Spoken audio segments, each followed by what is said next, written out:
ఏం చేస్తాను? నేను మగ స్కేటింగ్ ప్లాన్ చేస్తున్నా. అదే హస్బెండ్ ని ఎట్లా చిత్రహింసలు పెట్టాలి అనేది ఒక బుక్కే రాస్తాను. పేజీలు వేస్ట్. అవన్నీ మెథడ్ మైండ్ లో ఉంటాయి బెస్ట్. కదా, అదే మైండ్ లో రైట్. ఉంటాయి. మైండ్ లో ఉన్నాక బుక్ ఎందుకు? పెన్ను వేస్ట్ ఎందుకు, ఇంకు వేస్ట్ ఎందుకు, పేజెస్ వేస్ట్ ఎందుకు అనవసరంగా. ఇది ఒకటి ఉంది కదా, ఇది సిపి అసలు చాలు ఏమనుకుంటాను సరిపోదు. నువ్వు హస్బెండ్ లాంటి? ఏమనుకుంటాను, కొత్తగా అనుకోవడానికి ఏమున్నది.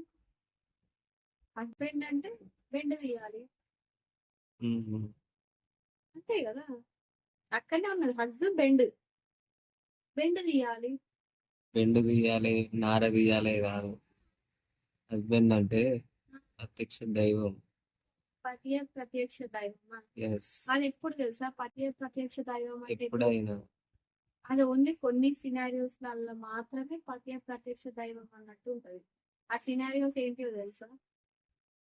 నైట్ ఇంటికి వచ్చేటప్పుడు ఏదైనా వైఫ్ ఇంట్లో ఉన్నది, పాపం కష్టపడి వచ్చింది, ఏమన్నా తీసుకొద్దాము అనేసి ఫుడ్ ఐటమ్ తీసుకొచ్చినప్పుడు, కావాల్సింది కావాల్సినప్పుడు షాపింగ్ కి తీసుకెళ్ళినప్పుడు, నగలు కొనిపెట్టినప్పుడు, అప్పుడు ప్రత్యక్ష దైవం.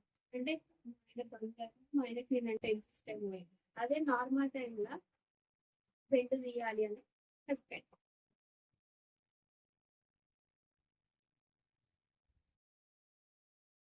ఏమైంది సైలెంట్ గా ఉన్నావు, ఇంత పెద్ద స్క్రిప్ట్ చెప్పేసరికి మాటలు రావట్లేదా. పిచ్చి బాగా ముదిరిందని అర్థమైంది. పిచ్చి అనేది అందరికి ఉంటది. ఎర్రగడ్డల అపాయింట్మెంట్ తీసుకుంటా. నీకు నేను ఆల్రెడీ తీసుకున్నా. నీకు ఇప్పుడు తీసుకుంటా. వద్దు, ఒక్కరినే జాయిన్ చేసుకుంటా అనేసి అన్నారు, నన్ను వద్దని చెప్పారు. ఆ ఒకదాని నువ్వే. నిన్నే జాయిన్ చేసుకుంటా అనేసి అన్నారు, నన్ను ఆల్రెడీ వద్దని చెప్పారు. మా ఆయన వదిలిపెట్టి నేను ఉండలేను, నేను కూడా వస్తా అనేసి అంటే వద్దు.